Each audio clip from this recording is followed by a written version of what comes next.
The Tulsi Gabbard and Nancy Pelosi confrontation was never a shouting match in the classic sense. There was no single hearing room explosion, no finger-pointing exchange that instantly turned into a viral clip. In some ways, that makes it more interesting, because the real drama in the Tulsi-Pelosi collision came from something subtler and, in the long run, maybe more important. It came from a break inside the Democratic Party over what power should look like when it is exercised in the name of principle. That is why the impeachment moment mattered so much for this pair. Nancy Pelosi was trying to hold together an institution, a caucus, and a constitutional argument. Tulsi Gabbard was trying to say that the institution itself had become trapped in a performance of partisan escalation that would make the country weaker, not stronger. When those are not small differences, those are differences about what Congress is for, what accountability means, and when a dramatic constitutional remedy becomes indistinguishable from political theater in the eyes of the public.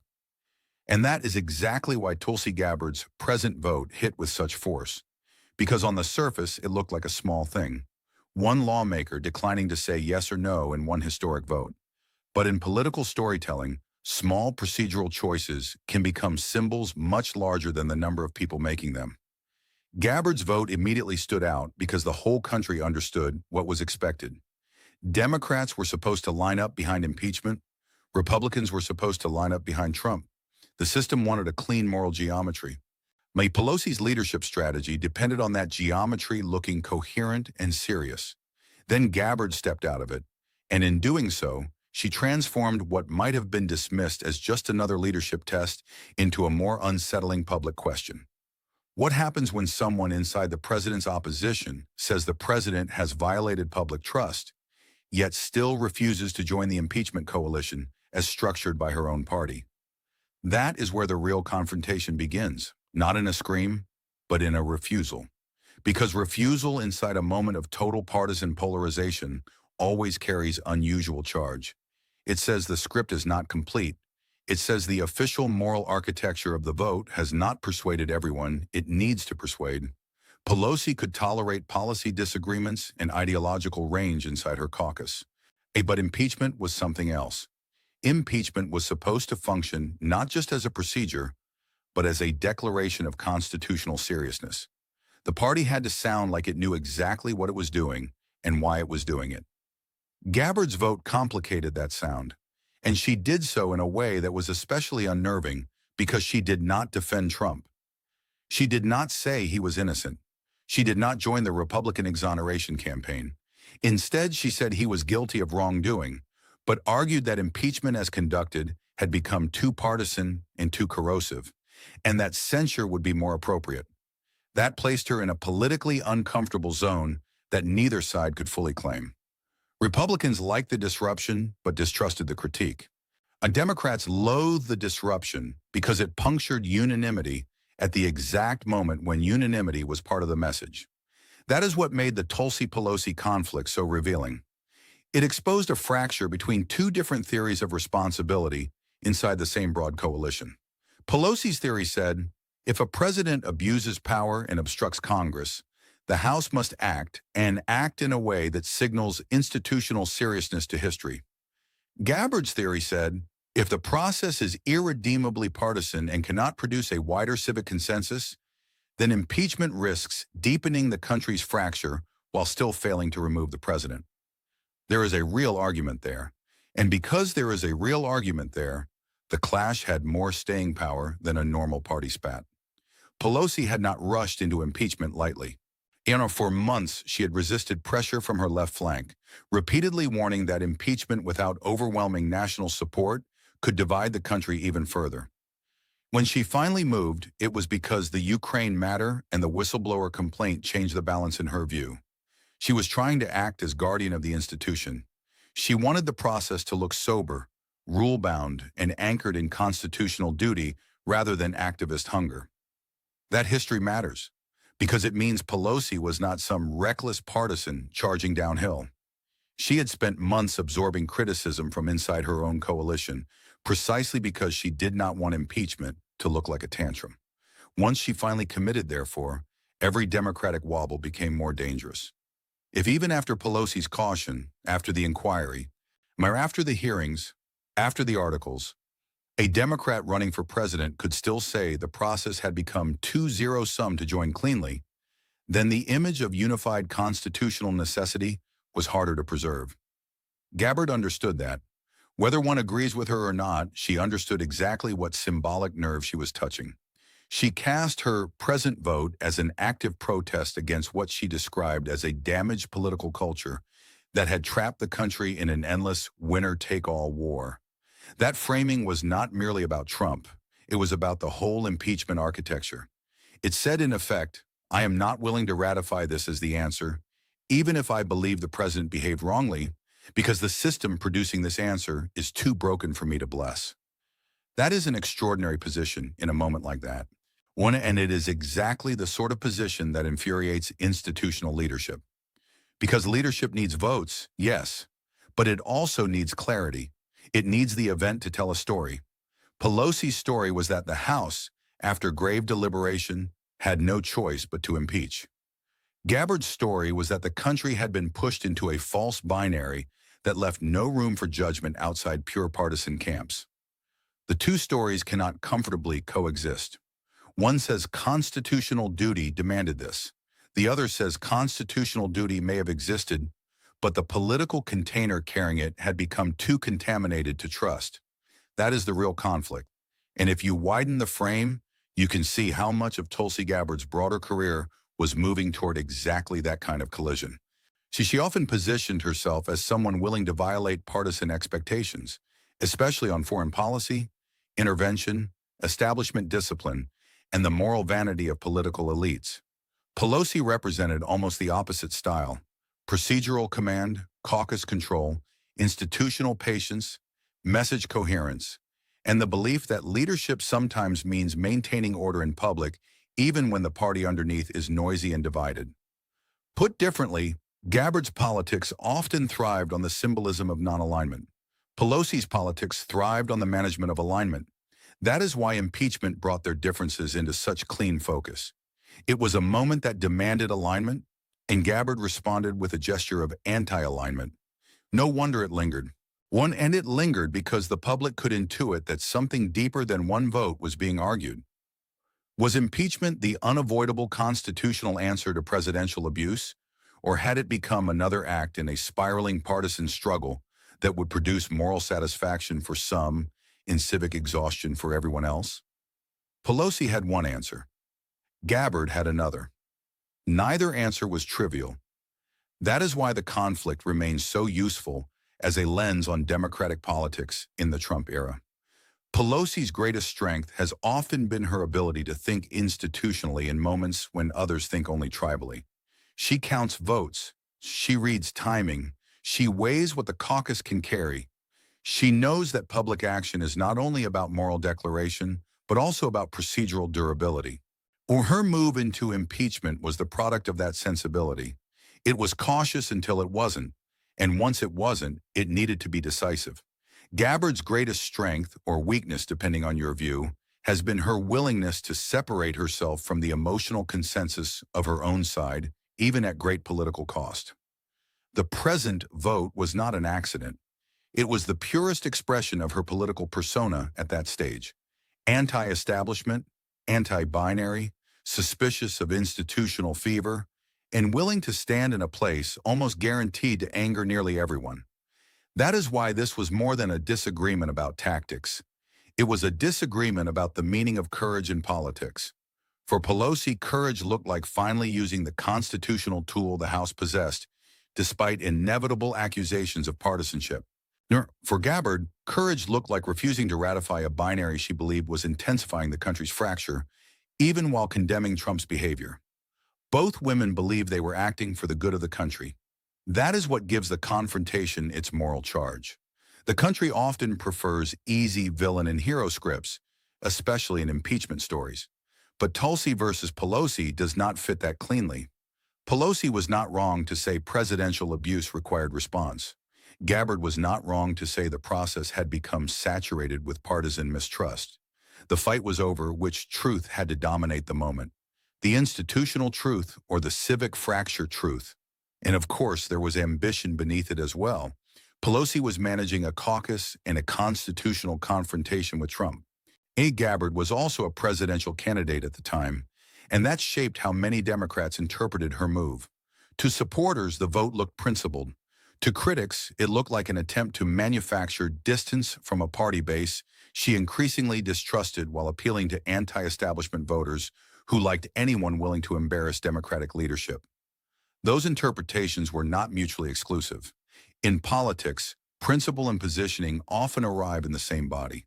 The presence of ambition does not automatically erase conviction. It simply complicates how the gesture is heard. That complication is part of why the Tulsi-Pelosi divide became such a vivid symbol. Pelosi represented the disciplined center of Democratic institutional power. Gabbard represented the centrifugal pull away from it. The impeachment vote gave Americans a direct look at what happens when a party tries to speak with constitutional unanimity, and one of its own most visible outliers says, "No, I will not translate this moment into a simple yes or no morality play." That is not a minor act of defiance. And you could feel the discomfort it created because present is not the kind of vote the culture knows what to do with in a moral crisis. It frustrates everyone. It sounds evasive to some, arrogant to others, nuanced to still others. It denies the audience the emotional ease of knowing where to place the actor. That is one reason the Gabbard vote drew so much attention. It created interpretive discomfort at a moment when both parties wanted their supporters to feel emotionally certain. Pelosi's style is built against that kind of discomfort. She tries to absorb it privately and eliminate it publicly. The whole art of speakership, at least as she practiced it, involved making complicated caucus realities yield to a cleaner institutional line. Gabbard's move blew some of that cleanliness apart. One member cannot destroy leadership strategy, but one member can puncture the atmosphere of inevitability. And in a vote as symbolically loaded as impeachment, that puncture matters. It matters because the event was always about more than the vote count. Trump was never going to be removed by the Republican Senate. Pelosi knew that. Everyone knew that. The House vote, therefore, had to carry a different burden. It had to tell history, the public, and the party itself that Congress had met the moment with clarity and duty. The present vote injected uncertainty into that story, however, briefly. It said the moment was real, but the prescribed institutional response was not morally closed for everyone.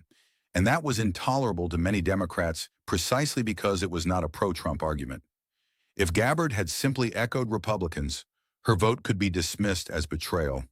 But because she framed it as a rejection of binary tribalism and a protest against zero-sum politics, she was attacking from a flank that was harder to caricature.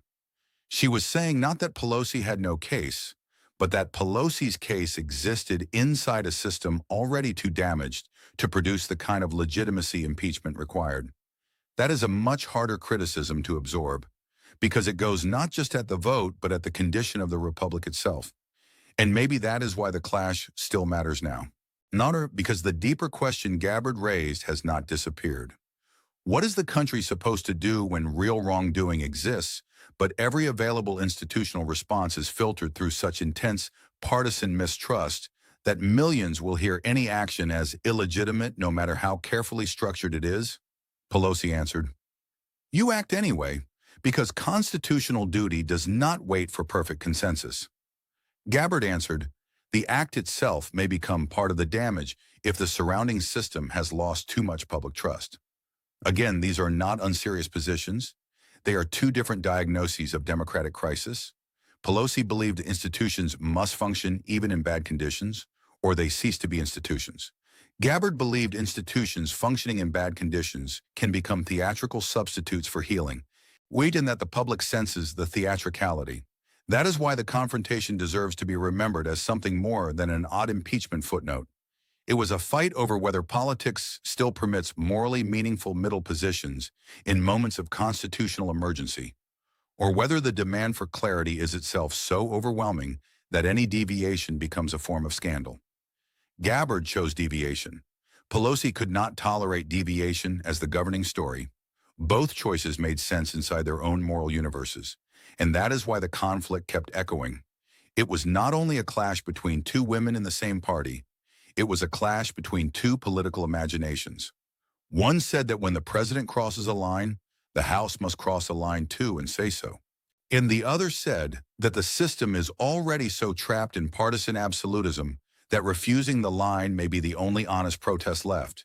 That is a brutal argument for a democracy to have in public, but it was a real one. And it is the reason Tulsi Gabbard versus Nancy Pelosi still deserves a longer look than it usually gets. Because sometimes the most revealing confrontation in politics is not between enemies. It is between two people who claim to be acting for the Republic and cannot agree on what the Republic now requires. What makes the confrontation even more fascinating is that Pelosi herself had spent so much political capital resisting the emotional rush toward impeachment before she embraced it. That matters because it means she and Gabbard were not, at least initially, as far apart as the final vote made them look. And Pelosi had understood the danger of turning impeachment into a partisan weapon long before many in her caucus did. She had famously argued that impeachment had to be overwhelming, serious, and rooted in something stronger than activist appetite. In a strange way, that initial caution is what gave Gabbard's later break its extra sting.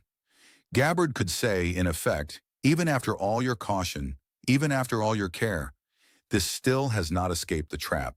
That is devastating if you are leadership, because leadership wants to believe process can purify motive. Pelosi believed that a carefully managed inquiry, sober hearings, and constitutionally grounded articles could do enough of that work to justify the step. Gabbard believed the broader environment was too broken for that purification to succeed. Oh, and that is why she shifted from openness to impeachment earlier in the fall to the present vote by December. Her position hardened not because she thought Trump had done nothing wrong, but because she lost faith in the civic meaning of the process surrounding the response. This distinction matters if you want to understand why the vote angered so many Democrats more than a simple no might have. A no would have placed Gabbard outside the moral architecture altogether. Present placed her half inside it and half against it. She accepted that Trump had committed serious violations of public trust, but refused to convert that conclusion into the institutional action the party had decided was necessary. That felt to many Democrats like enjoying the pose of principle without paying the moral price of decision. To Gabbard and her supporters, it felt like exactly the opposite, paying the political price for refusing a false choice. That unresolved tension is what gives a story its life, and it is why Pelosi versus Gabbard should be read as a warning about how democracies experience crisis differently at different levels. At the level of law, the question was whether Trump's conduct justified impeachment. At the level of politics, the question was whether impeachment would be seen as legitimate. At the level of civic psychology, the question was whether either choice would deepen the country's mutual hatred beyond repair. Pelosi focused on the first two and decided action was necessary. Gabbard focused intensely on the third and decided the available action was too compromised. Neither woman could fully answer the other's fear. However, that is what made the conflict feel so final. Pelosi could not tell Gabbard that refusing clarity would heal polarization. Gabbard could not tell Pelosi that institutional duty would feel meaningful to people who already saw institutions as combat theaters. So they met in the place where modern politics so often ends up. One side insisting that failing to act is surrender, the other insisting that acting in the available way is itself another form of surrender. That is not just impeachment language. That is the language of a system straining under its own mistrust. And Tulsi Gabbard, by voting present, turned that strain into a symbol no leadership operation could fully control. That is why the confrontation still matters, because it tells us that inside the fiercest partisan moments, the most destabilizing figure is not always the outright enemy. Sometimes it is the insider who refuses the moral script while borrowing enough of its language to make the refusal impossible to dismiss as simple betrayal. That was Gabbard's role, and Pelosi, for all her strategic brilliance, could only move forward without her, which may be the clearest sign of all that the confrontation was never truly resolvable. One woman chose the institution, the other chose the protest against the institution's available language. And the distance between those choices says more about the era than almost any speech either of them gave.